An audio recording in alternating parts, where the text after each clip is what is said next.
eo amin'ny pejim-baovao fahasalamana kosa ny teto nototsaina androany tetsy amin'ny hôtel Corbella Antananarivo ny fifanovatsiny drafitra drafitras iarana na ny plan de travail de conjoint teo amin'ny vondrona iraisam-pirenena ny sanany fahasalamana na ny OMS sy ny ministèran'ny fahasalamam-bahoaka vola mitetina 720 tapitrisa dolara no azon'ny fitondram-panjakana amin'izany.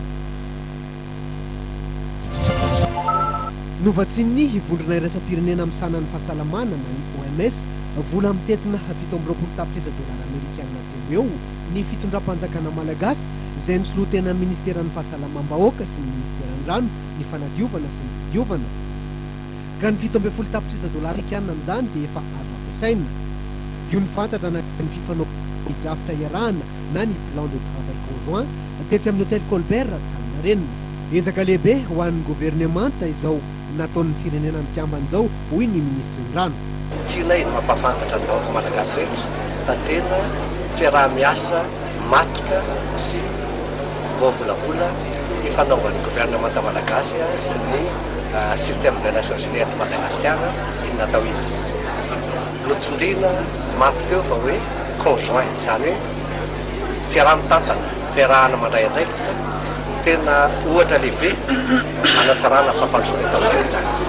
Nefa kosa aheronareo tamin'ny kabary rehetra natao teo fa ny leadership na ny fitantanana sy ny fandrarana dia tsy maintsy miankina amintsika malagasy. Ho an'ny ministèran'ny fahasalamam-bahoaka kosa dia zava-dehibe ny fanamafisina ireo tetikasa samy fandraika amin'ny fahasalaman'ny rehetra sy ny zaza ny fanenan'ny hitahan'ny fahafatesan'izy ireo sy ny maro samihafa tsy voatanisa. Les plans de travail conjoint izay natao sonia androany zany dia hoe karazana ohatrany hoe programme iraisan'ny ministèran'ny fahasalamana miaraka amin'ny rehetra fiarahamonina antokireto. Zava-dehibe zany ny ao le leadership an'ny ministèran'ny fahasalamana fa miara-miasa ary zay le conjoint izy nisy tenenina teo ohatran'ny mpivady mihitsy zany hoe misy fifandraisana eti-dety zany eo ream-piarahamonina antoka sy ministèran'ny fahasalamana indreo mahazahoana mahazo valiny mahafapo amin'ny resaka ady amin'ireo aretina maro samihafa fa indrindrindrindra amin'ny fomba fiasa amin'ny lafiny rehetrarehetra mihitsy.